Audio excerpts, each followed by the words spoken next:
नमस्कार। देखिए हम लोग फंडामेंटल राइट्स को पढ़ रहे हैं जिसमें इसके पहले वाले वीडियो में हम लोगों ने कुछ हद तक कवर किया था। जैसे उसमें हम लोगों ने आर्टिकल 12 और आर्टिकल 13 को अच्छे से समझा था। और उसमें मैंने आपको बताया था कि जो हमारे संविधान में मूल अधिकार है, वह पहले जो है 7 था मूल अधिकार, लेकिन 1976 में 44वां संविधान संशोधन किया गया और जो संपत्ति का अधिकार था उसको हटा दिया गया और उसको कानूनी अधिकार बना दिया गया। यानी अब वर्तमान में देखा जाए तो हमारे संविधान में कुल 6 ही मूल अधिकार हैं। उसी में से पहला अधिकार है समानता का अधिकार, जिसकी चर्चा जो है आर्टिकल 14 से लेकर 18 तक किया गया है। तो आज के इस वीडियो में हम लोग राइट टू इक्वलिटी यानी समानता के अधिकार को ही कवर करने वाले हैं। इस वीडियो में हम लोग आर्टिकल 14 से लेकर 18 तक जो है एकदम विस्तार से पढ़ेंगे। पूरे बेसिक से लेकर एडवांस तक हम लोग कवर करेंगे। इस वीडियो को देखने के बाद अगर जो है समानता के अधिकार से एक भी प्रश्न आपका नहीं छूटेगा, अगर आपसे एग्जाम में पूछा जाता है तो ठीक है, आप उसको बना सकते हैं। और वीडियो के लास्ट में हम लोग प्रीवियस ईयर क्वेश्चन का टेस्ट भी लगाएंगे। पूरा थ्योरी पढ़ने के बाद जब आप टेस्ट लगाइएगा तो आपको अपने आप पर एक गर्व महसूस होगा कि आप जो है इसको अच्छे से समझ चुके हैं। ठीक है, तो चलिए अब वीडियो को हम लोग शुरू करते हैं। तो आइए हम सबसे पहले आर्टिकल 14 को समझते हैं। देखिए इसमें कहा गया है, राज्य भारत के राज्य क्षेत्र में किसी व्यक्ति को विधि के समक्ष समता या विधि के समान संरक्षण से वंचित नहीं करेगा। सबसे पहले देखिए कि इसमें एक वर्ड का इस्तेमाल किया गया है, राज्य कहा गया है। और इसके पहले वाले वीडियो में हम लोग राज्य शब्द को जो है बहुत अच्छे से समझे थे कि राज्य का मतलब क्या होता है। केवल राज्य सरकारें नहीं होती है, राज्य का मतलब वह सभी संस्था होती है जिनको सरकारी शक्ति प्राप्त होती है, उन सभी को राज्य कहा जाता है। तो आर्टिकल 14 में यही बात कहा गया है कि राज्य जो है वह भारत के राज्य क्षेत्र में यानी भारत के सीमा के अंदर किसी भी व्यक्ति को विधि के समक्ष समता से और विधि के समान संरक्षण से वंचित नहीं करेगा, अर्थात उसको रोक नहीं सकता है, वंचित नहीं कर सकता है। अब बात यह आती है कि विधि के समक्ष समता और विधि के समान संरक्षण, इसका मतलब क्या होता है। तो आइए उसको हम लोग समझते हैं। देखिए विधि के समक्ष समता को ब्रिटेन से लिया गया है। वेरी वेरी इंपॉर्टेंट है। कई बार ये एग्जाम में प्रश्न पूछा जा चुका है कि आर्टिकल 14 में जो विधि के समक्ष समता है उसको किस देश के संविधान से लिया गया है, तो ब्रिटेन के संविधान से लिया गया है। और इसको याद करना भी आसान है। बी से होता है विधि के समक्ष समता और बी से ही होता है ब्रिटेन। तो ये दोनों जो है सिमिलर है, आपको आसानी से याद हो जाएंगे। ठीक है, तो इसको ध्यान रखिएगा। अब देखिए इसका मतलब क्या होता है। इसका मतलब होता है कानून सबके लिए समान है, अर्थात कानून सबके लिए एक जैसा है, चाहे वो कोई भी हो। कोई अमीर व्यक्ति है, कोई गरीब व्यक्ति है, अगर दोनों ने सेम अपराध किया है तो दोनों को सेम सज़ा मिलेगा।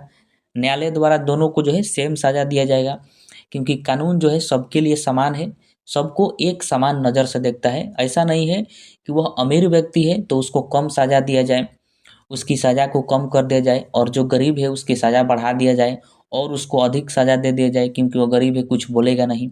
ऐसा नहीं किया जा सकता। सबके लिए कानून समान है, सबको कानून जो है समान नज़र से देखता है। उसी को विधि के समक्ष समता कहा जाता है और इसको ब्रिटेन के संविधान से लिया गया है। ठीक है, तो इसको ध्यान रखिएगा, इसकी चर्चा आर्टिकल 14 में किया गया है। उसके बाद देखिए कि विधि के समान संरक्षण को अमेरिका से लिया गया है। ये भी कई बार पूछा गया है एग्जाम में, इसको ध्यान रखना है कि विधि के समान संरक्षण को किस देश के संविधान से लिया गया है, तो अमेरिका के संविधान से लिया गया है। ठीक है, इसका मतलब होता है कि समान परिस्थिति में समान व्यवहार करना, अर्थात व्यक्ति के परिस्थिति के अनुसार व्यवहार किया जाए, उसी को विधि के समान संरक्षण कहते हैं। देखिए आपको पता है कि भारत में जितने भी लोग हैं सबका परिस्थिति जो है अलग अलग है। कोई गरीबी में अपना जीवन व्यतीत कर रहा है और कोई अमीरी में अपना जीवन व्यतीत कर रहा है।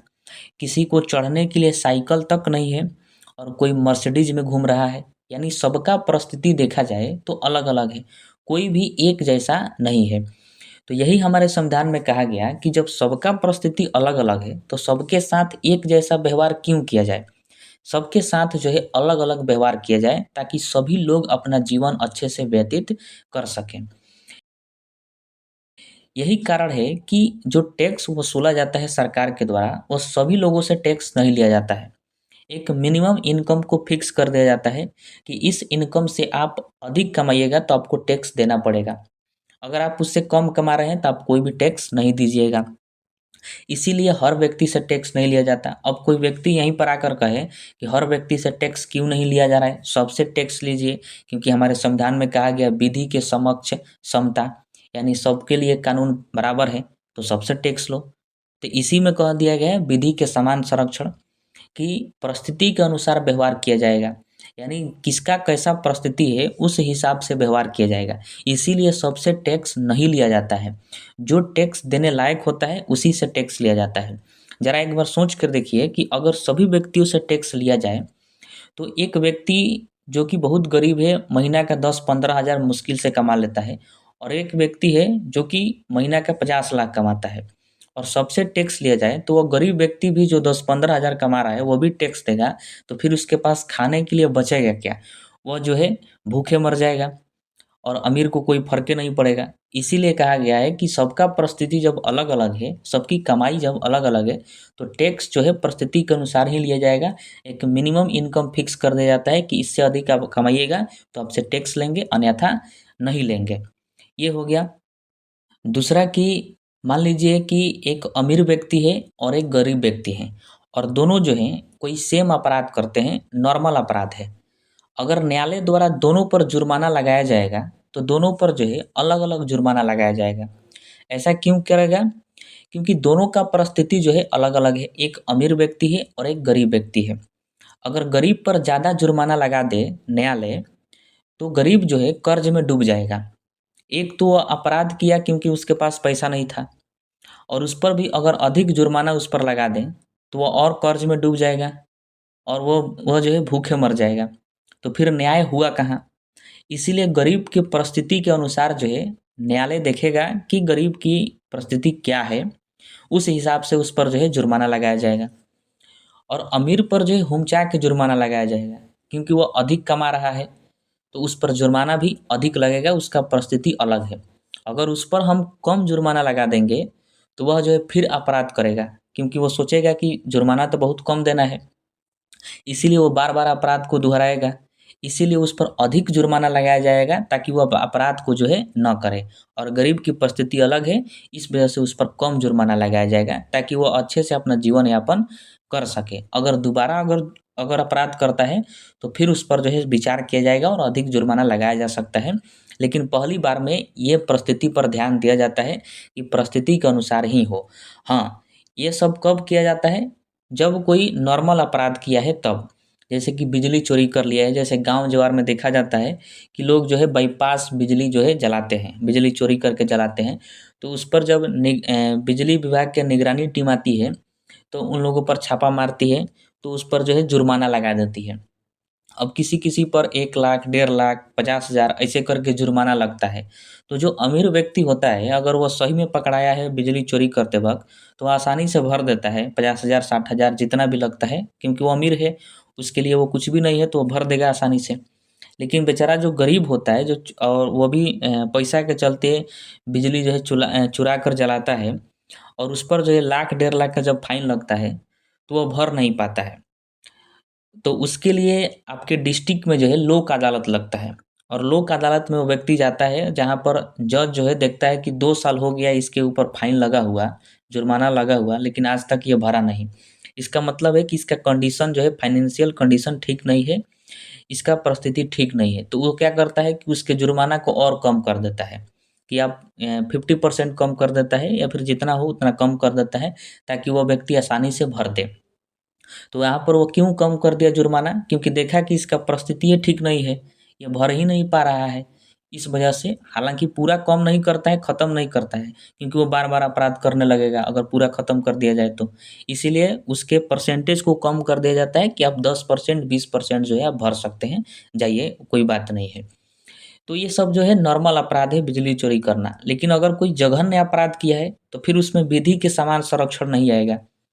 कोई जघन्य अपराध किया, जैसे रेप-वेप किया है, चाहे कोई बहुत जघन्य तरीका से मर्डर किया है, तो उसमें विधि के समान संरक्षण नहीं आएगा। उसमें जो है बराबर सज़ा दिया जाएगा सबको, चाहे अमीर हो चाहे गरीब हो। अगर गरीब है तो फिर ऐसा अपराध किया ही क्यों? इसीलिए उसको जो है जो सज़ा है वही सज़ा उसको दिया जाएगा। लेकिन नॉर्मल अपराध में विधि के समान संरक्षण को देखा जाता है और न्यायालय द्वारा इस प्रकार से न्याय किया जाता है। अब देखिए अपवाद के रूप में आर्टिकल 14 में जो भी बातें कही गई है, उसमें जो है राष्ट्रपति को, राज्यपाल को और यूएनए के प्रतिनिधि को छूट प्राप्त है। मतलब आर्टिकल 14 में कहा गया विधि के समक्ष समता, मतलब कानून सबके लिए समान है, लेकिन राष्ट्रपति के लिए, राज्यपाल के लिए और यूएनए के प्रतिनिधि के लिए समान नहीं है। क्योंकि ये कोई भी अपराध करेंगे तो इन पर मुकदमा नहीं चलाया जा सकता है, इनको सज़ा नहीं दिया जा सकता है। अगर ये पद पर हैं और कोई अपराध किए तब। लेकिन जैसे ही अपने पद को छोड़ेंगे, अपने पद से हटेंगे, तो फिर इन पर मुकदमा चलाया जा सकता है। अब ऐसा क्यों किया जाता है? क्योंकि माना जाता है कि जो ये तीनों पद हैं, ये बहुत ही प्रतिष्ठित पद होते हैं। अगर इन पर कोई अपराध का मुकदमा चलाया जाता है या फिर गलत व्यवहार किया जाता है, तो पूरे इंटरनेशनल लेवल पर, देश लेवल पर बुरा प्रभाव पड़ेगा, गलत मैसेज जाएगा इंटरनेशनल लेवल पर। इसीलिए कहा जाता है कि अगर कोई अपराध भी करते हैं तो सबको चुप रहना है, क्योंकि विश्व लेवल पर हमारे देश की धज्जियाँ उड़ सकती है कि हमारे देश के राष्ट्रपति होकर ये काम कर रहे हैं, राज्यपाल होकर ये काम कर रहे हैं, यूएनए के प्रतिनिधि हैं और ऐसा गलत कदम उठाएँ, गलत कार्य किए। तो इसीलिए जो है इनको इन सब में छूट प्राप्त किया गया है, छूट दिया गया है, ताकि ये कोई अपराध करें तो इनको किसी तरह का सज़ा न दिया जाए। लेकिन वही जब ये अपने पद से हटेंगे तो फिर इनको सज़ा दिया जाएगा। ठीक है? अब आइए हम आर्टिकल 15 को समझते हैं। देखिए आर्टिकल 15 में जो है बहुत सारे सब क्लॉज हैं और सभी के सभी इम्पोर्टेंट है। आज के डेट में प्रश्न जो है सब क्लॉज से ही पूछा जा रहा है। जैसे आपसे पूछेगा कि आर्टिकल 15 के 2 में क्या है, 15 के 4 में क्या है, 15 के 5 में क्या है, ऐसे आपसे पूछेगा। या फिर आपसे प्रश्न पूछ देगा और कहेगा कि बताइए किस आर्टिकल में दिया गया है, वो सब क्लॉज से ही प्रश्न होगा। तो इस तरह से जो है बहुत ज़्यादा प्रश्न पूछा जाता है। लेकिन आप लोग करते क्या हैं कि केवल आर्टिकल 15 पढ़ लेते हैं और थोड़ा बहुत इसमें कुछ-कुछ पढ़ लेते हैं। तो इससे जो है कुछ देर के लिए सुकून मिल जाएगा, लेकिन रिज़ल्ट नहीं मिलेगा। अगर रिज़ल्ट चाहिए तो आपको सब क्लॉज के साथ जो है पढ़ना पड़ेगा। तभी आप जो है प्रश्न को समझ सकते हैं और उसको बना सकते हैं, तब जाके आपका रिज़ल्ट होगा, अन्यथा ऐसा होने वाला नहीं है। इसीलिए इस वीडियो में या फिर आने वाले जो भी वीडियो है, सब में हम आपको जो है सब क्लॉज के साथ पढ़ाएँगे और उसमें क्या-क्या बातें लिखी गई है, सब आपको विस्तार से समझाएँगे, ताकि आपको अच्छे से समझ में आए और आप एग्ज़ाम में एक भी प्रश्न को गलत ना करें और आप सही बना कर आएँ। ठीक है? तो आइए इसको हम देखते हैं। आर्टिकल 15 के 1 में कहा गया है कि राज्य किसी भी नागरिक के साथ केवल धर्म, मूल वंश, जाति, लिंग अथवा जन्म स्थान के आधार पर विभेद नहीं करेगा, मतलब भेदभाव नहीं करेगा। इसमें साफ निर्देश राज्यों को दिया गया है कि राज्य किसी भी नागरिक के साथ, किसी भी व्यक्ति के साथ धर्म के आधार पर भेदभाव नहीं करेगा, वंश के आधार पर नहीं करेगा, जाति के आधार पर नहीं करेगा, लिंग के आधार पर भेदभाव नहीं करेगा कि आप महिला हैं, पुरुष हैं, ट्रांसजेंडर हैं, इस आधार पर, और ना ही जन्म स्थान के आधार पर भेदभाव करेगा। ये राज्यों को निर्देश दिया गया है। अब राज्य शब्द से आप परिचित हैं। राज्य किसको कहा जाएगा? जिसको सरकारी शक्ति प्राप्त है वह राज्य है।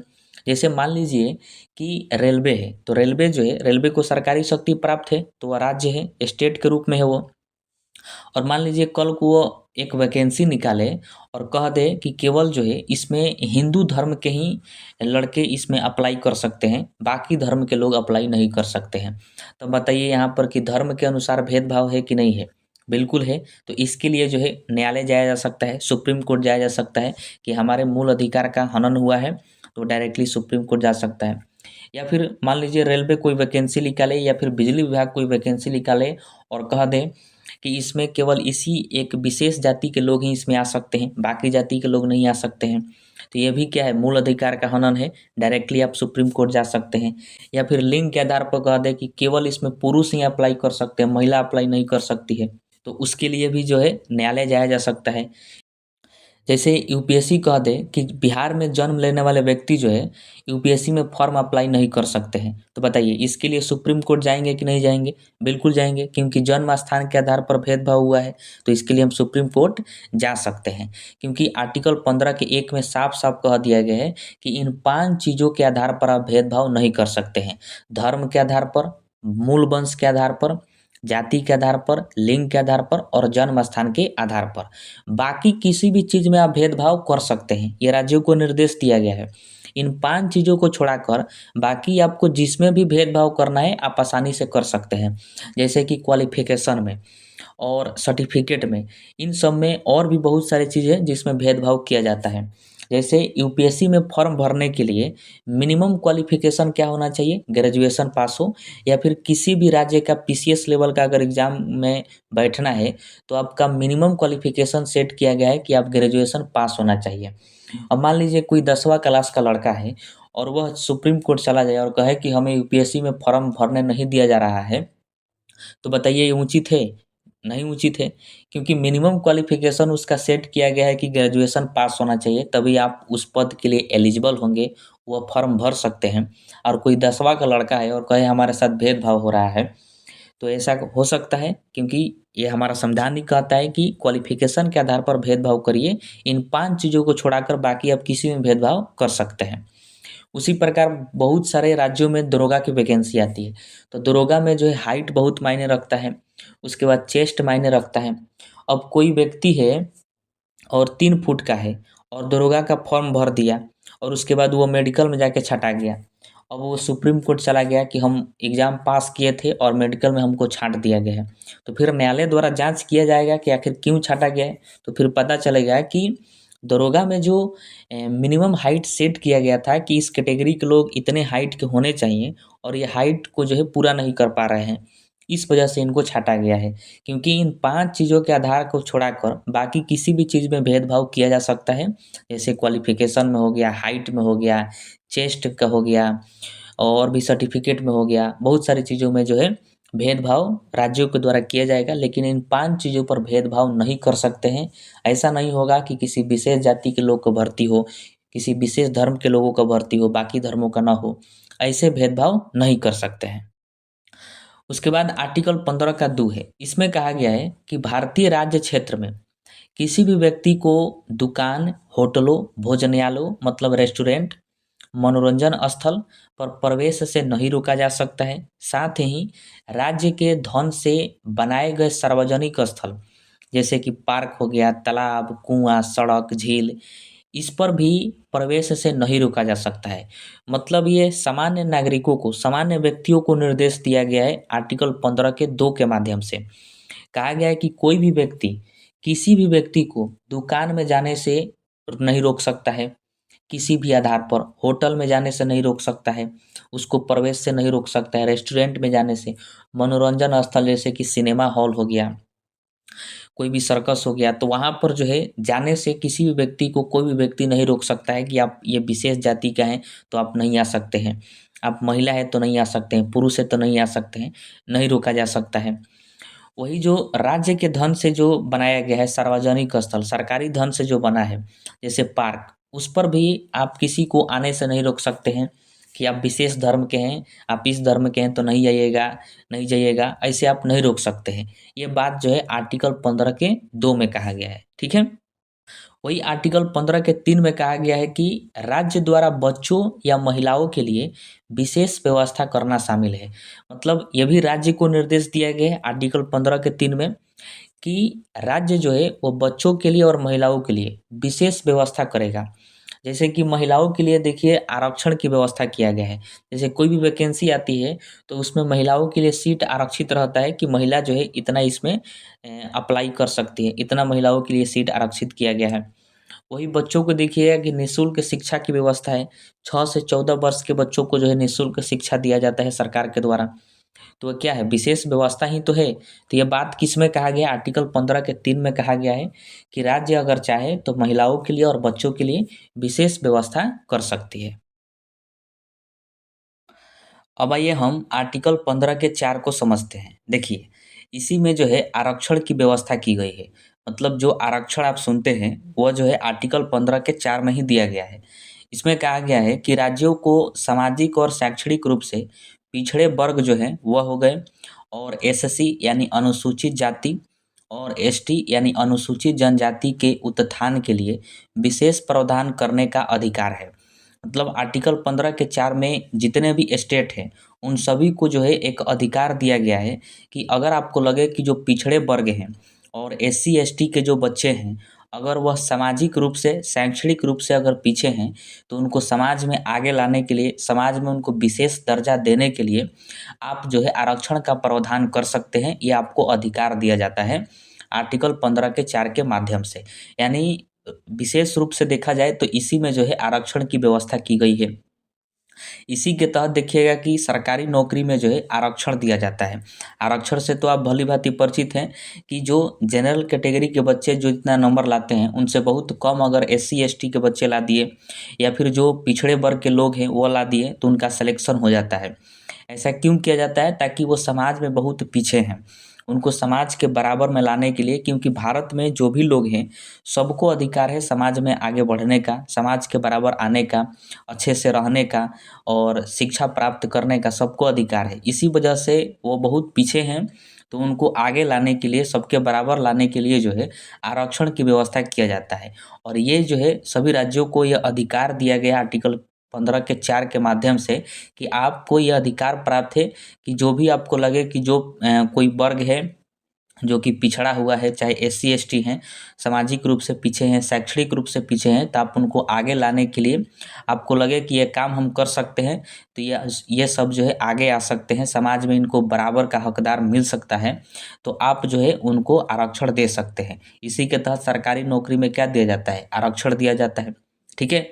और सबसे इम्पोर्टेंट इसमें पूछा जाता है कि इसको जोड़ा कब गया? आर्टिकल 15 के 4 को जो है कब जोड़ा गया?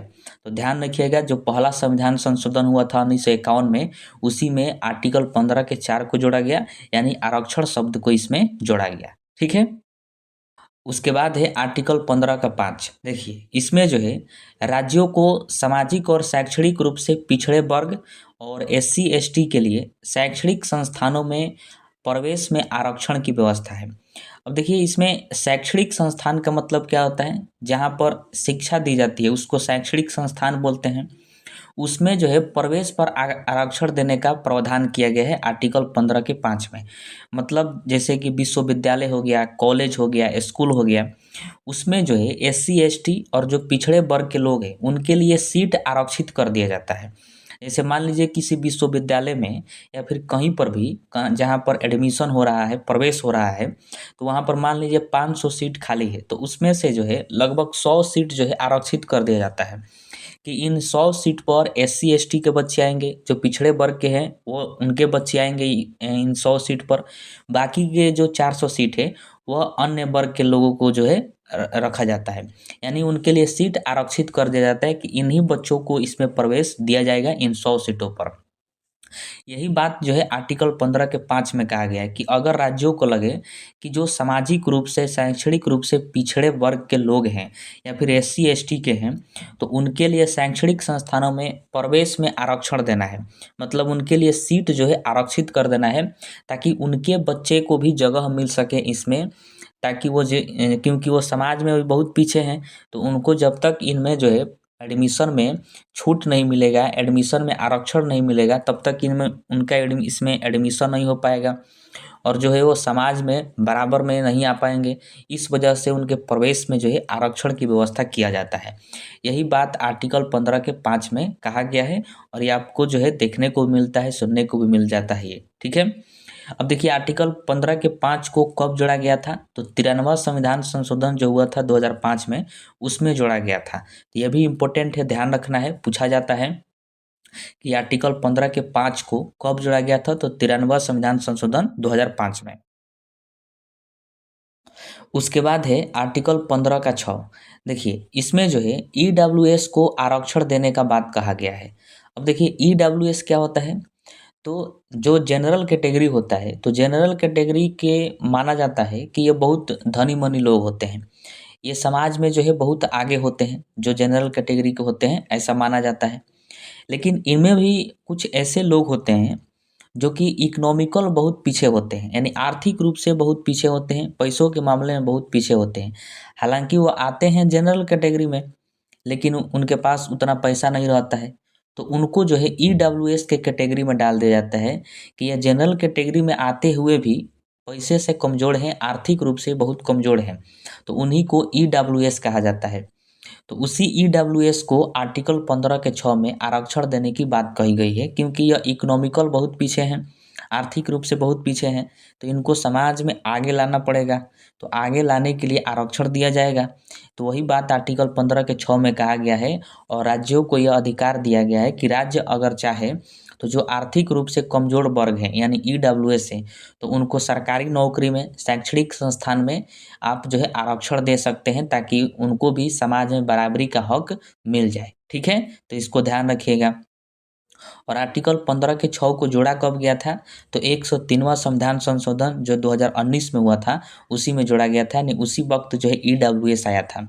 और ईडब्ल्यूएस में आपको फिर से बता दूं कि जो जनरल कैटेगरी होता है, तो जनरल कैटेगरी में भी जो लोग पैसों के मामले में पीछे होते हैं, आर्थिक रूप से बहुत पीछे होते हैं, तो उन्हीं को ईडब्ल्यूएस के कैटेगरी में डाला जाता है, क्योंकि ये जनरल होते हुए भी गरीब हैं, तो उनको ईडब्ल्यूएस में डाल दिया जाता है और ईडब्ल्यूएस को ही आरक्षण दिया जाता है, ये आर्टिकल 15 के 6 के माध्यम से। उसके बाद है आर्टिकल 16। देखिए, आर्टिकल 16 में भी बहुत सारे सब क्लॉज हैं और सबको पढ़ना आवश्यक है, क्योंकि सब क्लॉज से ही प्रश्न पूछा जाता है, बहुत ज़्यादा इंपॉर्टेंट होते हैं। तो देखिए, सबसे पहला है आर्टिकल 16 का 1। इसमें कहा गया है लोक नियोजन के मामलों में सभी नागरिकों को समान अवसर प्राप्त होंगे। अब देखिए, इसमें एक वर्ड आया है लोक नियोजन। लोक नियोजन का मतलब होता है सरकारी नौकरी, यानी सरकारी नौकरी जो होता है उसमें किसी भी मामले में सभी नागरिक को समान अवसर दिया जाएगा।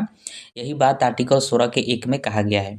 और अगर नहीं मिल रहा है तो फिर वह व्यक्ति जो है डायरेक्टली सुप्रीम कोर्ट जा सकता है, क्योंकि ये मूल अधिकार का हनन है, तो उस पर जो है कार्रवाई किया जाएगा।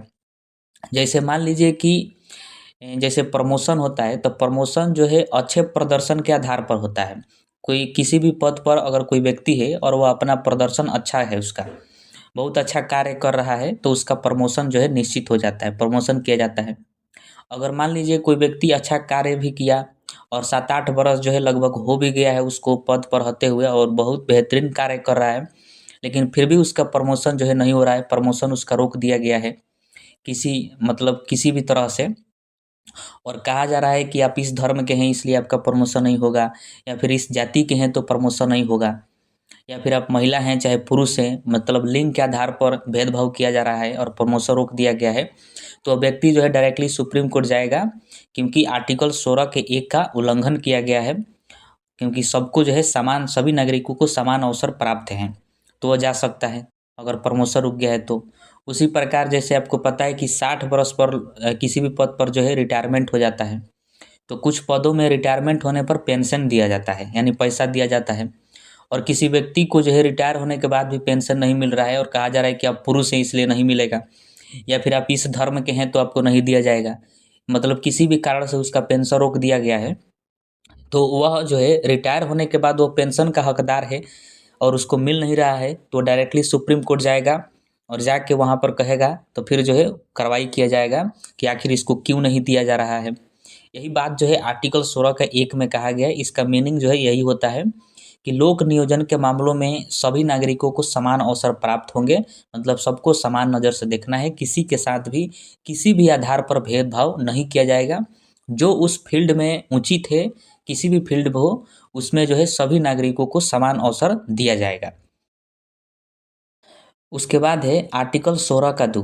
देखिए, इसमें कहा गया है कि राज्य किसी भी नागरिक के साथ नियुक्ति और रोजगार के मामले में धर्म, जाति, मूलवंश, लिंग, जन्म स्थान, उद्भव और निवास स्थान के आधार पर भेदभाव नहीं करेगा।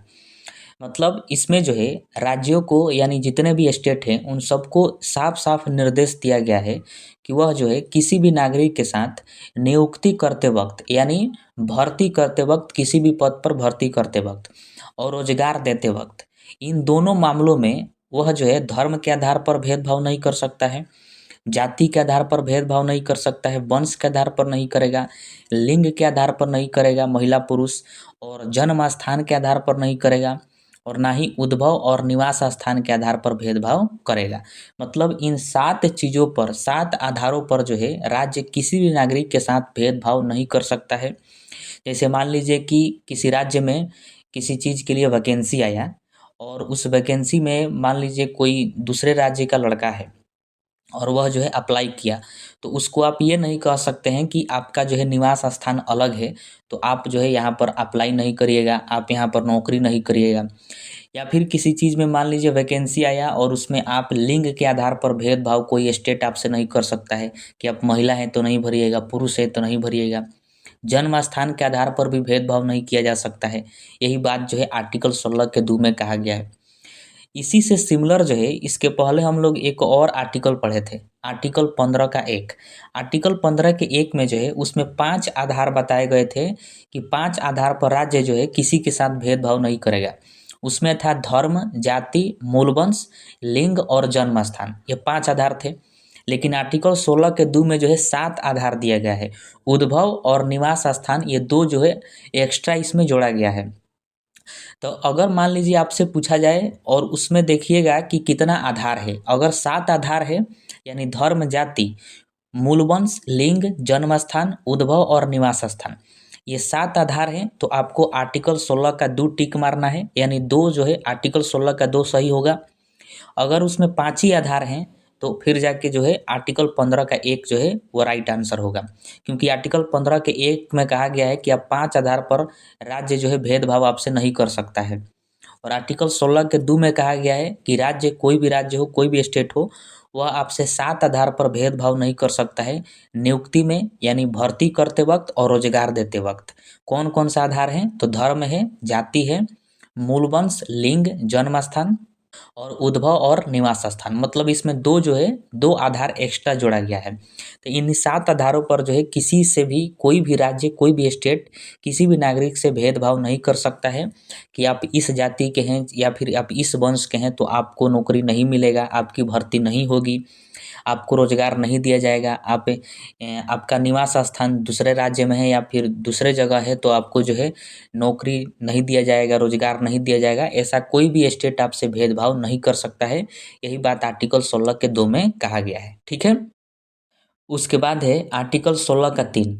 देखिए इसमें कहा गया है कि राज्य जो है वह निवास के आधार पर भेदभाव कर सकता है।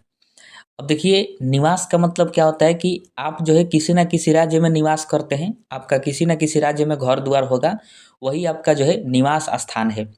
तो आर्टिकल 16 के 3 में कह दिया गया है कि कोई भी स्टेट हो, कोई भी राज्य हो, तो वह जो है निवास के आधार पर भेदभाव कर सकता है किसी भी नागरिक के साथ, किसी भी व्यक्ति के साथ। इसके ऊपर देखिए आर्टिकल 16 के 2 में ये कहा गया था कि आप राज्य जो है किसी भी आधार पर किसी भी नागरिक के साथ नियुक्ति और रोजगार के मामले में भेदभाव नहीं कर सकता। इवन उसमें था कि निवास स्थान के आधार पर भी भेदभाव नहीं किया जाएगा। लेकिन वही आर्टिकल 16 के 3 में कह रहा है कि राज्य अगर चाहे तो निवास के आधार पर भेदभाव कर सकता है, मतलब जहाँ पर रह रहे हैं उस आधार पर भेदभाव किया जा सकता है। और आज के डेट में निवास के आधार पर आपसे भेदभाव होता भी है।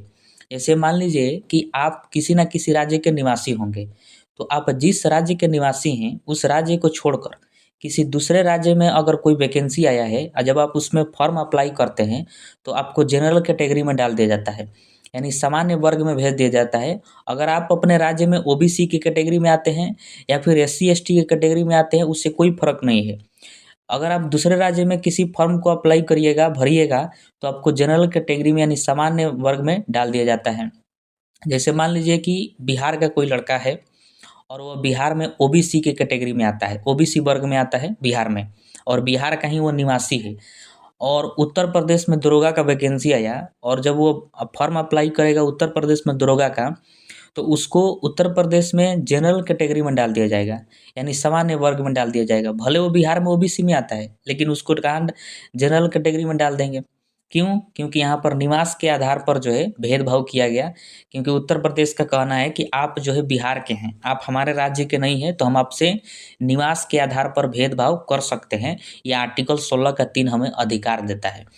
इसीलिए जो है आज के डेट में निवास के आधार पर आपसे भेदभाव किया जाता है, और यह भेदभाव जो है इसलिए किया जाता है ताकि जो जिस राज्य में वैकेंसी निकली है उस राज्य के व्यक्ति को, उस राज्य के जो निवासी हैं उनको ज़्यादा फायदा मिले। किसी दूसरे राज्य के लोग आकर उस पद पर कब्जा ना जमा लें, ताकि वहाँ के राज्य के जो एक्चुअल में जो निवासी हैं उनको दिक्कत होने लगेगा, वो बेरोजगार हो जाएंगे।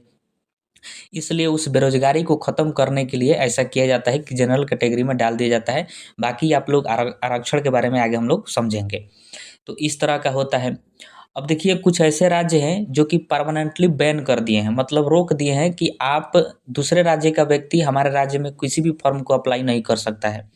जैसे कि हिमाचल प्रदेश हो गया, हिमाचल प्रदेश में कोई भी वैकेंसी आएगा तो किसी दूसरे राज्य के लोग चाहे नागरिक जो है वो फॉर्म अप्लाई नहीं कर सकते हैं। उसी प्रकार मणिपुर है, त्रिपुरा है, अरुणाचल प्रदेश है, इन सब में कोई भी वैकेंसी आई इन राज्यों में दूसरे राज्य के लड़के नहीं भर सकते हैं, क्योंकि इनमें जो वैकेंसी आती है उसी राज्य के लड़के भर सकते हैं, उन्हीं के लिए है केवल, बाकी राज्यों के लिए नहीं है।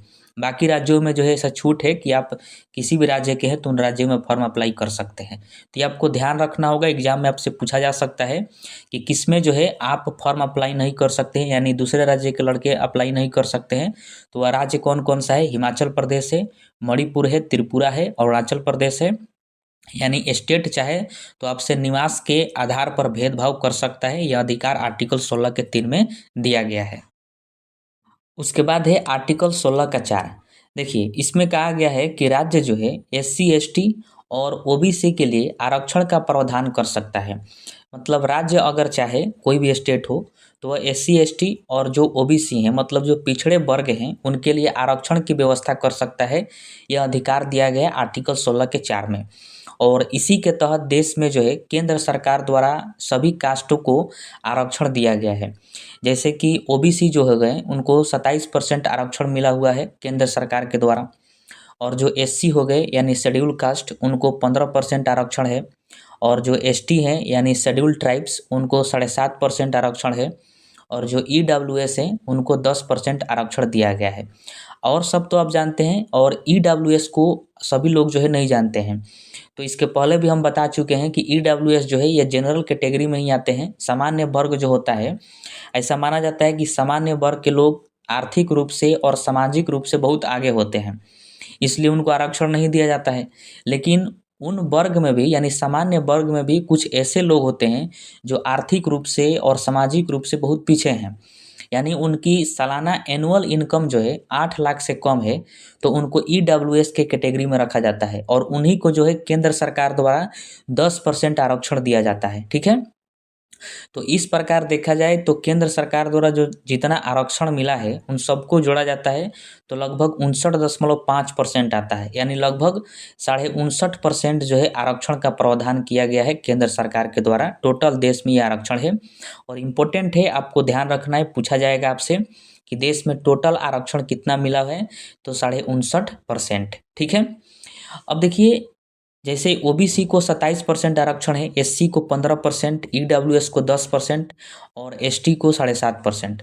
तो इन आरक्षण का मतलब क्या होता है वास्तव में, आइए उसको हम थोड़ा समझ लेते हैं। जैसे ओबीसी को 27% मिला है तो इसका मतलब क्या हुआ, आइए उसको हम लोग समझते हैं। तो आइए हम इस डायग्राम से आरक्षण का मतलब हम लोग समझते हैं। मान लीजिए कि केंद्र सरकार द्वारा या फिर केंद्र द्वारा जो है एक 100 सीट की वैकेंसी निकाली गई, मतलब कोई पद के लिए वैकेंसी निकाला गया जिसमें 100 सीटें खाली है, 100 सीटों को जो है भरना है एग्जाम के द्वारा। तो जो आरक्षण मिला हुआ है, जैसे ओबीसी को मिला है 27% आरक्षण, तो जो 100 सीट है इनमें से अब 100 का 27% निकालेंगे तो कितना आएगा, 27 आएगा। यानी 100 सीट में से 27 सीट जो है ओबीसी के लिए होगा, यानी ओबीसी कैटेगरी में जितने लोग आते होंगे उनके लिए जो है 27 सीट रख दिया जाएगा। फिर एससी के लिए 15% आरक्षण दिया गया है, तो 100 में से 15 सीट जो है एससी के लिए रख दिया जाएगा। वही एसटी के लिए 7.5% आरक्षण है, तो इन 100 में से 7.5 निकालेंगे तो कितना आएगा, 7 या फिर 8 आएगा। यानी 7 और 8 सीट जो है एसटी के लिए रख दिया जाएगा। और ईडब्ल्यूएस को 10% आरक्षण है, तो इन 100 सीट में से 100 का 10% कितना होगा, 10, यानी 10 सीट जो है ईडब्ल्यूएस के लिए होगा। इस तरह टोटल सीट जो है आरक्षण के हिसाब से छोड़ दिया जाता है सभी कास्टों के लिए, और बाकी जो बचा वो जनरल कैटेगरी के लिए हो जाएगा। तो यही जो है एक्चुअल में आरक्षण का मतलब होता है। अब देखिए एक डाउट इसमें आता है कि मान लीजिए ओबीसी को जो है 27% आरक्षण दिया गया है, तो 100 का 27% जो है 27 सीट हुआ, यानी ओबीसी के अंतर्गत जितने लड़के आते हैं वह जो है 27 सीट पर फाइटिंग करेंगे, 27 सीट के लिए लड़ेंगे, ठीक है। तो मान लीजिए 27 सीट जो है नहीं भर पाया, 20 सीट भरा और 7 सीट जो है खाली रह गया, तो क्या उस 7 सीट पर दूसरे कास्ट के लोग आ जाएंगे या फिर दूसरे वर्ग के आ जाएंगे? तो ऐसा नहीं है। वो 7 सीट, मान लीजिए 27 सीट में 20 सीट भरा और 7 सीट खाली रह गया, तो 7 सीट को ऐसा ही छोड़ दिया जाएगा। जब अगली बार उस पद के लिए वैकेंसी आएगी तो उसमें जो है ओबीसी के जितने सीट होंगे आरक्षण के हिसाब से, उसी में 7 सीट को जोड़ दिया जाएगा। देखिए एग्जाम्पल से समझते हैं। अब मान लीजिए कि अगली बार भी 100 सीट के लिए वैकेंसी आया, तो उन 100 सीट में ओबीसी के लिए 27% आरक्षण है, तो फिर 100 का जो है 27% यानी 27 सीट ओबीसी के लिए आरक्षित रहेंगे, और जो पहले के 7 सीट बचे हुए हैं उसको भी इसमें ऐड कर दिया जाएगा, यानी 27 और 7 कितने हो जाएंगे? 34 सीट। यानी उस बार ओबीसी के लिए टोटल जो है 34 सीट आरक्षित होंगे। इसी तरह से जो है हर बार ऐड करते जाया जाता है, इसी वजह से वैकेंसी बढ़ जाती है कभी, और कभी वैकेंसी घट जाती है। मतलब वास्तव में आरक्षण का मतलब यही होता है, और इसी तरह से ऐड किया जाता है, ठीक है। आशा करता हूँ कि आप इसको समझ गए होंगे। अब आपके दिमाग में ये आता होगा कि अगर समाज में देखा जाए तो एससी एसटी वर्ग के जो लोग हैं वो आर्थिक रूप से और सामाजिक रूप से बहुत पीछे हैं। उनसे थोड़ा बेहतर स्थिति में हैं ओबीसी वर्ग के लोग, और उनसे भी थोड़ा और बेहतर हैं ईडब्ल्यूएस के लोग, और उनसे भी और बेहतर है यानी सबसे बेहतर है देश में जनरल कैटेगरी के यानी सामान्य वर्ग के लोग। तो फिर इसमें देख रहे हैं आप कि सबसे ज़्यादा आरक्षण जो है ओबीसी वालों को क्यों दिया गया है 27%, जबकि सबसे ज़्यादा आरक्षण तो एससी एसटी को मिलना चाहिए क्योंकि वो बहुत पीछे हैं। तो इसका कारण है जनसंख्या, क्योंकि जनसंख्या के हिसाब से आरक्षण दिया गया है। जैसे कि ओबीसी के जो ओबीसी कैटेगरी के लोग हैं वो बहुत ज़्यादा हैं, लगभग 65% उनकी जनसंख्या है पूरे देश में। इस वजह से उनको आरक्षण भी ज़्यादा दिया गया है ताकि ज़्यादा संख्या में वो लोग जो हैं नौकरियों में आएँ, ज़्यादा संख्या में वो पद ग्रहण करें, क्योंकि उनकी संख्या ज़्यादा है। इसलिए ओबीसी को 27% आरक्षण दिया गया है सबसे ज़्यादा। और सबसे कम जो है एससी एसटी की जनसंख्या है, इसलिए उनको परसेंटेज में आरक्षण भी कम दिया गया है, ताकि उनकी संख्या कम है तो इस वजह से कम आएंगे। और ईडब्ल्यूएस को 10% दिया गया है, ठीक है। तो आप लोग आर्टिकल 16 के 4 को अच्छे से समझ गए, यानी इसमें जो है आरक्षण की बात की गई है, ठीक है। अब देखिए आर्टिकल 16 के 4 का ए भी है। इसमें जो है एससी एसटी को आरक्षण दिया गया है, और किस में आरक्षण दिया गया है? तो प्रमोशन में। आपको पता है कि जो सामान्य वर्ग के लोग हैं या फिर दूसरे कैटेगरी के जो लोग हैं वो किसी भी पद पर हैं, और वो अगर चाहते हैं कि हमें प्रमोशन मिले तो उनको बेहतरीन कार्य करना पड़ेगा, और बेहतरीन का मतलब बहुत अच्छे से कार्य करना पड़ेगा, बिना किसी जो है लापरवाही के और बिना किसी वाद विवाद के, बिना किसी दाग के। जब वो अच्छे से कार्य करेंगे तो उनको प्रमोशन मिलता है। लेकिन आर्टिकल 16 के 4 के ए में कहा गया है कि जो एससी एसटी वर्ग के लोग हैं तो उनको प्रमोशन जल्दी देना है। मतलब वो अगर वो थोड़ा भी बेहतरीन कार्य करते हैं तो उनको प्रमोशन तुरंत देना चाहिए, क्योंकि वो समाज में आर्थिक रूप से भी, सामाजिक रूप से वो वर्ग के लोग बहुत पीछे हैं। तो उनको समाज में बराबरी का दर्जा मिले, वो समाज में बराबर में खड़ा हो सकें, इस वजह से उनको उच्च पद पर जाना आवश्यक है। तो उनको प्रमोशन जो है तुरंत मिल जाता है। यही बात आर्टिकल 16 के 4 के ए में कहा गया है, ठीक है। अगला आर्टिकल है 16 का 5। देखिए इसमें कहा गया है कि किसी धार्मिक या सांप्रदायिक संस्था में किसी पद पर उसी विशेष धर्म के व्यक्ति को नियुक्ति में वरीयता होनी चाहिए। मतलब इसको देखिए उदाहरण से समझते हैं। मान लीजिए कि कोई मस्जिद है, बहुत बड़ा मस्जिद है, और उसमें जो पंडित की तरह एक होते हैं जिनको मौलवी कहा जाता है। मतलब मस्जिद में जो पंडित जी होते हैं उनको मौलवी कहते हैं, ठीक है। और कोई हिंदू धर्म का कोई व्यक्ति है और उसको बहुत अच्छे से उर्दू आता है, और बहुत अच्छे से उसको अरबी भी आता है, बेहतरीन वो जानता है, उर्दू जानता है, अरबी जानता है, लेकिन वो हिंदू धर्म का व्यक्ति है। मतलब मुसलमान मुसलमान धर्म में, मुस्लिम धर्म में जो भी ग्रंथ है उन सब का ज्ञान उसको है, लेकिन वो कैसा है? हिंदू धर्म का व्यक्ति है। तो क्या उसको उस मस्जिद में मौलवी बनाया जाएगा? नहीं बनाया जाएगा, क्योंकि मस्जिद जो है वो मुस्लिम धर्म का है। तो उसमें उसी के धर्म के अगर रहेंगे तो बेहतरीन कार्य करेंगे। उसी प्रकार मान लीजिए कि कोई मंदिर है, हिंदू धर्म का मंदिर है, और कोई मुस्लिम व्यक्ति हैं और उनको जो है बहुत अच्छे से गीता पता है, रामायण पता है और संस्कृत भी बहुत अच्छा बोल लेते हैं, बहुत अच्छे जानकार हैं और वो मुस्लिम धर्म के हैं, तो क्या उनको उस मंदिर में पंडित जी बनाया जाएगा? नहीं बनाया जाएगा, क्योंकि वह उस धर्म के नहीं है, यानी हिंदू धर्म के नहीं है, तो वो अच्छे से कार्य नहीं कर पाएंगे, भले उनको बहुत ज़्यादा ज्ञान है। वही बात आर्टिकल 16 के 5 में कहा गया है कि किसी धार्मिक या सांप्रदायिक संस्था में किसी पद पर उसी विशेष धर्म के व्यक्ति को नियुक्ति में वरीयता होनी चाहिए। मतलब कोई भी धार्मिक, कोई सांप्रदायिक संस्था है या फिर कोई धार्मिक संस्था है और वह जिस धर्म से रिलेटेड है, जिस धर्म के लिए वह संस्था है, उसी धर्म के व्यक्ति को नियुक्ति में वरीयता होनी चाहिए। मतलब उसी धर्म के व्यक्ति को उसमें नियुक्त किया जाएगा, दूसरे धर्म के व्यक्ति को नियुक्त नहीं किया जाएगा। यानी मस्जिद में मुसलमान ही मौलवी बन सकते हैं, ये बात कहा गया है, और मंदिर में हिंदू धर्म के ही लोग जो है पंडित जी बन सकते हैं, यही बात इसमें कहा गया है। वैसे भी देखिएगा, आर्मी में एक जेसीओ का पद होता है, इसको जो है आप गूगल पर थोड़ा रिसर्च करिएगा, इसके बारे में हमको भी उतना ज़्यादा नॉलेज नहीं है। जेसीओ का एक पद होता है जिसमें विशेष धर्म के व्यक्ति ही पद ग्रहण कर सकते हैं। जैसे जेसीओ में होगा मुसलमान के लिए, तो उसमें मुसलमान व्यक्ति ही उसमें जो है फॉर्म अप्लाई कर सकता है, और हिंदू धर्म के लिए है तो हिंदू व्यक्ति ही उसमें क्या करता है, फॉर्म अप्लाई कर सकता है। जेसीओ का ऐसे करके एक पद होता है, तो वह जो है आर्टिकल 16 के 5 से ही रिलेटेड है, उसको थोड़ा सर्च करके आप लोग जानकारी इकट्ठा कर लीजिएगा, ठीक है। उसके बाद है आर्टिकल 16 का 6 और यह लास्ट है। इसमें कहा गया है ईडब्ल्यूएस को 10% आरक्षण की व्यवस्था है। मतलब मैंने जो आपको ऊपर बताया इसके पहले आर्टिकल 16 के 4 में कि ईडब्ल्यूएस को 10% आरक्षण है, तो अब बात किस में कहा गया? आर्टिकल 16 के 6 में कहा गया है कि ईडब्ल्यूएस को 10% आरक्षण देने की व्यवस्था की गई है आर्टिकल 16 के 6 में, ठीक है। और इसे जो है 2019 में जोड़ा गया था, हाल ही में जोड़ा गया है। 103वां संविधान संशोधन जो हुआ था 2019 में, तो उसमें जोड़ा गया कि ईडब्ल्यूएस को, यानी जो जनरल कैटेगरी में भी सबसे पीछे हैं, तो उनको 10% आरक्षण दिया जाएगा।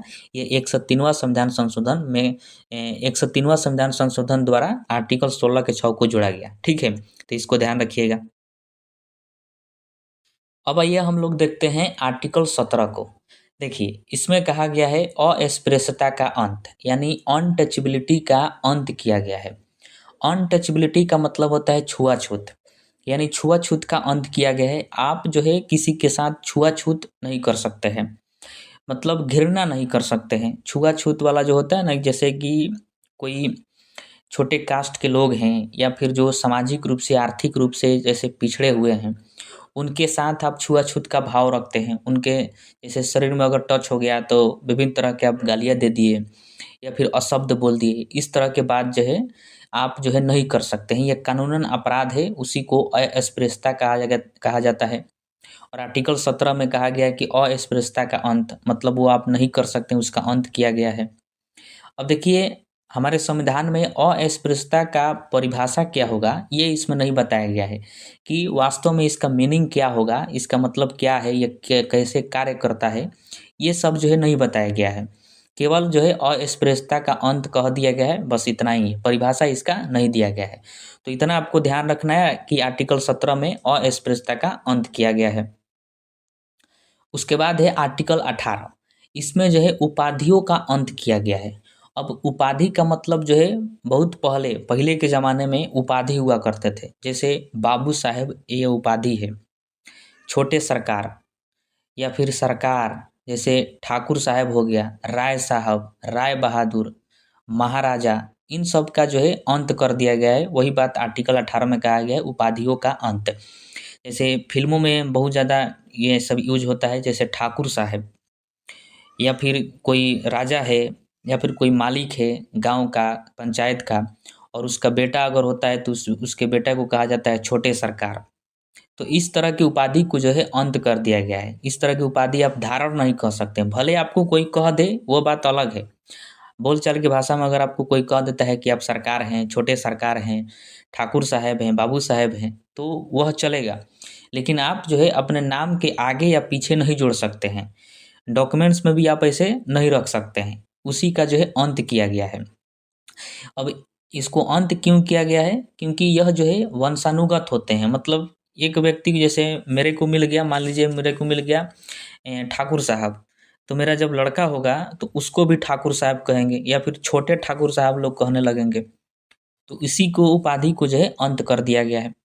तो फिर बात आती है कि फिर कौन सा उपाधि हम रख सकते हैं, तो जो सेना के क्षेत्र में मिलता है, विद्या के क्षेत्र में मिलता है, उस तरह की उपाधि को हम लोग धारण कर सकते हैं। जैसे सेना में मिलता है मेजर का उपाधि, तो मेजर अपने नाम के आगे लगा सकते हैं, पीछे लगा सकते हैं, ऐसे लगा सकते हैं। जैसे डॉक्टर हो गया, तो डॉक्टर ऐसे ही कोई नहीं बनेगा और ना ही ये वंशानुगत मिला है। आप पढ़िएगा लिखिएगा तब आप डॉक्टर बनिएगा, तो आप अपने नाम के आगे लगा सकते हैं, जैसे डॉक्टर विक्की कुमार। उसी प्रकार शिक्षक, टीचर हो गए, इंजीनियर हो गया। अगर किसी को भारत रत्न मिलता है, पद्म पुरस्कार अगर मिलता है, पद्म विभूषण मिलता है, तो ये सब जो है आप लगा सकते हैं। बाकी सब चीज़ें जो है आप नहीं लगा सकते हैं, उपाधियों का अंत कर दिया गया है आर्टिकल 18 के अनुसार, ठीक है। अब मान लीजिए कोई व्यक्ति विदेश में रहता है और भारत का नागरिक है, और विदेश में कोई उसको उपाधि मिल गया, विदेश में वो कोई उपाधि धारण करना चाहता है, तो ऐसे धारण नहीं करेगा। अगर वो भारत का नागरिक है तो फिर उसको भारत के राष्ट्रपति से अनुमति लेनी पड़ेगी। अगर राष्ट्रपति अनुमति देंगे कि आप धारण कर सकते हैं विदेशी उपाधि, तभी आप धारण करिएगा, अन्यथा आप बिना अनुमति के विदेशी उपाधि धारण नहीं कर सकते हैं, ठीक है। तो आपसे पूछा जाएगा कि आर्टिकल 18 में क्या है, तो उपाधियों का अंत किया गया है, या फिर उपाधियों का अंत किस आर्टिकल में कहा गया है, तो आर्टिकल 18 में, ठीक है। तो इस वीडियो में हम लोगों ने समानता के अधिकार को कवर किया, यानी आर्टिकल 14 से लेकर 18 तक, और बहुत अच्छे से समझा। इसके बाद जो वीडियो आएगा उसमें हम लोग आर्टिकल 19 को कवर करेंगे, क्योंकि आर्टिकल 19 जो है बहुत इम्पोर्टेंट है। किसी भी व्यक्ति को अगर वह अच्छे से जी रहा है, अच्छे से जीवन यापन कर रहा है देश के अंदर, तो वह आर्टिकल 19 का ही देन है, क्योंकि उसमें बहुत सारी स्वतंत्रताएं दी गई है, और उससे एग्जाम में भी बहुत ज़्यादा प्रश्न पूछा जाता है, भर भर के प्रश्न पूछा जाता है, क्योंकि वो बहुत ज़्यादा इंपॉर्टेंट है। इसलिए केवल आर्टिकल 19 को ही हम लोग केवल एक ही वीडियो में कवर करेंगे और अच्छे से कवर करेंगे। अब आइए हम प्रीवियस ईयर क्वेश्चन को समझते हैं। तो देखिए, पहला प्रश्न है कि अनुच्छेद 16 संबंधित है, मतलब आर्टिकल 16 जो है इनमें से किससे से संबंधित है। तो इसका राइट आंसर जो है ऑप्शन नंबर बी हो जाएगा, समता के अधिकार से। क्योंकि अभी तक हम लोग स्वतंत्रता के अधिकार को नहीं पढ़े हैं, शोषण के विरुद्ध अधिकार को नहीं पढ़े हैं, और धार्मिक स्वतंत्रता के अधिकार को भी नहीं पढ़े हैं। सबको हम लोग आगे वीडियो में पढ़ने वाले हैं। तो इसका right answer option number B हो जाएगा, समता का अधिकार। क्योंकि समता का अधिकार जो है आर्टिकल 14 से लेकर 18 तक है, और उसी के अंतर्गत जो है आर्टिकल 16 आता है। तो 16 जो है किससे संबंधित हो जाएगा, समता के अधिकार से। तो right answer option number B, ठीक है। उसके बाद प्रश्न है कि भारतीय संविधान के किस अनुच्छेद द्वारा अस्पृश्यता को समाप्त किया गया है, मतलब अनटचेबिलिटी को अंत किस आर्टिकल में किया गया है। तो आर्टिकल 17 में हम लोग पढ़ चुके हैं। तो right answer option number C हो जाएगा। अगला प्रश्न है कि विधि के सामने समता का अधिकार है। तो मतलब आपको बताना है कि जो हम लोग आर्टिकल 14 में पढ़े थे कि विधि के समक्ष समता, तो वह कौन सा अधिकार है। ऑप्शन ए जो है नागरिक अधिकार है, ऑप्शन बी आर्थिक अधिकार, ऑप्शन सी सामाजिक अधिकार, और ऑप्शन डी राजनैतिक अधिकार। तो देखिए, इसका राइट आंसर जो है ऑप्शन नंबर ए हो जाएगा, नागरिक अधिकार। आर्टिकल 14 में जो अधिकार दिए गए हैं, जैसे कि विधि के समक्ष समता और कानून का समान संरक्षण, ये दोनों अधिकार जो है व्यक्तियों को दिया गया है, यानी नागरिकों को भी प्राप्त है और जो देश के अंदर विदेशी हैं उनको भी प्राप्त है। मतलब आर्टिकल 14 में केवल व्यक्ति शब्द का उपयोग किया गया है। इसका मतलब है कि सब किसी को प्राप्त है जो देश के अंदर है। तो इसका राइट आंसर जो है ऑप्शन ए हो जाएगा, नागरिक अधिकार, ठीक है। अगर व्यक्ति रहता तो व्यक्ति ऑप्शन होता, लेकिन यहाँ पर केवल नागरिक है तो नागरिक होगा इसका राइट आंसर। उसके बाद है कि भारतीय संविधान का कौन सा भाग मूल अधिकार के बारे में है। तो आपको पता है कि भाग 3 में मूल अधिकार के बारे में बात किया गया है। तो right answer option number C हो जाएगा। क्वेश्चन नंबर 5 है कि संविधान के किस अनुच्छेद में मौलिक अधिकारों का वर्णन है। तो आर्टिकल 12 से लेकर 35 तक मौलिक अधिकार का वर्णन किया गया है। तो right answer option number B हो जाएगा। अगला प्रश्न है कि भारतीय संविधान के अनुच्छेद 14 में वर्णित कानून या विधि के समक्ष समता किस देश के संविधान से लिया गया है। सबसे पहले देखिए कि आर्टिकल 14 में विधि के समक्ष समता का जिक्र किया गया है, यानी कानून के सामने सब बराबर है। तो मैंने आपको उसमें एक ट्रिक भी बताया था कि बी से हो जाएगा विधि के समक्ष समता, और बी से ही होगा ब्रिटेन, यानी ब्रिटेन के संविधान से लिया गया है। तो right answer option number A हो जाएगा ब्रिटेन। अगला प्रश्न है कि सामाजिक समता से क्या अभिप्राय है, मतलब सामाजिक समता से क्या आप समझते हैं, ये बताना है। तो देखिए, समाज में सब समान है, ये नहीं होगा। कानून के सामने सब समान है, ये भी नहीं होगा। समाज में भेदभाव ना हो, हाँ ये सही है। और ऑप्शन डी कह रहा है समाज में कोई मतभेद ना हो, ये भी नहीं होगा। तो इसका राइट आंसर जो ऑप्शन नंबर सी हो जाएगा कि समाज में भेदभाव ना हो, उसी को कहा जाता है सामाजिक समता, यानी सब बराबर है समाज में। ठीक है। और इस वीडियो का लास्ट प्रश्न है कि मूल अधिकार के असंगत पाए गए कानूनों को किस अनुच्छेद द्वारा समाप्त किया जा सकता है। तो जब मैं आपको आर्टिकल 13 बता रहा था तो उसमें बताया था कि इसमें जो है अल्पीकार का प्रयोग किया गया है, यानी अगर कोई मूल अधिकार किसी दूसरे के मूल अधिकार का हनन करता है तो उस मूल अधिकार को खत्म कर दिया जाएगा, ये आर्टिकल 13 में कहा गया था। तो इसका राइट आंसर जो ऑप्शन नंबर बी हो जाएगा आर्टिकल 13। ठीक है। तो हम लोग बस कुल 8 ही प्रश्नों को देखें। जब पूरा मूल अधिकार जब खत्म हो जाएगा चैप्टर, यानी भाग 3 को जब हम पूरा कंप्लीट कर लेंगे तो एक अलग से वीडियो आएगा जिसमें बहुत सारे ऑब्जेक्टिव प्रश्न होंगे और उन सबको कवर किया जाएगा, इंपॉर्टेंट ऑब्जेक्टिव प्रश्न को। हालांकि अगर आप थ्योरी अच्छे से पढ़े होंगे, अच्छे से हमारे वीडियो को समझे होंगे, तो आपको किसी तरह का दिक्कत नहीं आएगा।